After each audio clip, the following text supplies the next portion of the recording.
There's reporting the U.S. just sent B-1 bombers near Venezuela to ramp up some military pressure there. Is that accurate, and can you tell us more about that mission? No, it's not accurate. No, it's false.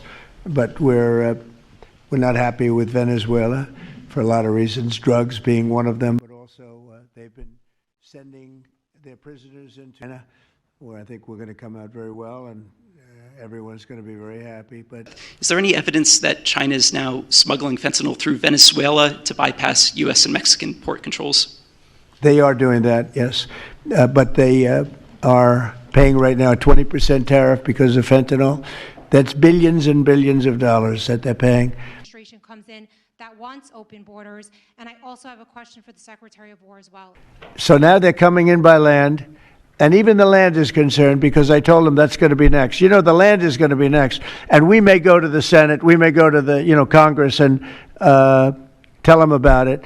But I can't imagine they'd have any problem with it. I think, in fact, while we're here, I think it's a good idea, Pete. You go to Congress, you tell them about it. What are they going to do? Say, gee, we don't want to stop drugs pouring in. They're killing 300,000 people a year. I think that's the real number, 300,000 people a year. So between that and my discussion with President Xi, I think we have never made progress like we've made. The sea drugs are almost dead. Well, the biggest thing we can do is make sure they don't come in, because open borders. Well, yes, sir. Likewise, generally you don't see fishing in submarines either, sir. So the U.S. military, as I mentioned, nobody better in the world at mapping networks, identifying who's connected to who, inside terrorist organizations. It's just the media is used to hearing that when it pertains to Afghanistan and Iraq and ISIS and Al-Qaeda.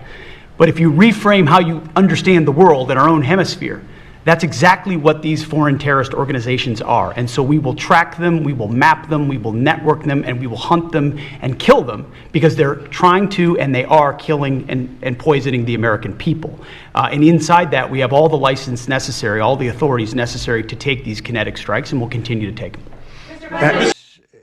They would destroy. It's amazing that our country is even surviving.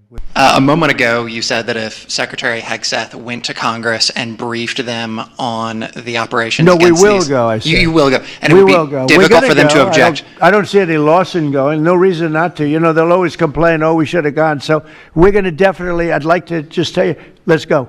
We'll go. And Mr. We're going to tell them what we're going to do, and I think they're going to probably like it, except for the radical left lunatics. And Mr. President, if you are declaring war against these cartels and Congress is likely to approve of that process, why not just ask for a declaration of war? Well, I don't think we're going to necessarily ask for a declaration of war. I think we're just going to kill people that are bringing drugs into our country. Okay? We're going to kill them. They're going to be like dead. Okay? I'm up for murder. Didn't know what he was saying, obviously. I'm sure his lawyer was. On the cartel strategy, hearing you talk about it as a war, hearing Secretary Hegseth talk about defeating and destroying and the comparisons to ISIS and Al-Qaeda, those efforts took American troops being engaged in foreign countries.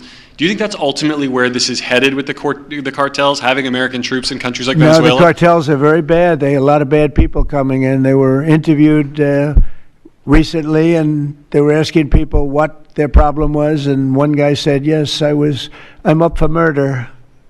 Didn't know what he was saying, obviously. I'm sure his lawyer was not thrilled with his statement, but no, they're rough people coming into those cartels. Those cartels are rough. You look at what happens, the trip up is horrible, especially for women. They're being killed, they're being raped at levels that nobody thought even possible. They have no rudder. I don't think they know what they're doing right now. They've never done we have cartels that, somebody came up with the word cartel. I won't tell you who that person was, but you got a lot of bad people in the cartels. And you could look at a country like Mexico, and I really respect the president. I really respect a lot of the people over there, but a lot of the leadership. But they are in fear in their own country, because those cartels are running those countries, okay? And that includes Colombia. Colombia is a drug den. It's a drug den, and it has been for a long time.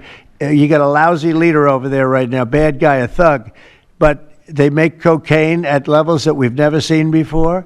and they sell it back into this, and they're not going to get away with it much longer. We're not going to put up with it much longer. Colombia is very bad. Mexico is run by the cartels. I have great respect for the president, a woman that I think is a tremendous woman. She's a very brave woman. But Mexico is run by the cartels, and we have to defend ourselves from that. Dirty, filthy, disgusting, graffiti all over the place, tents on every ounce of parks that we had.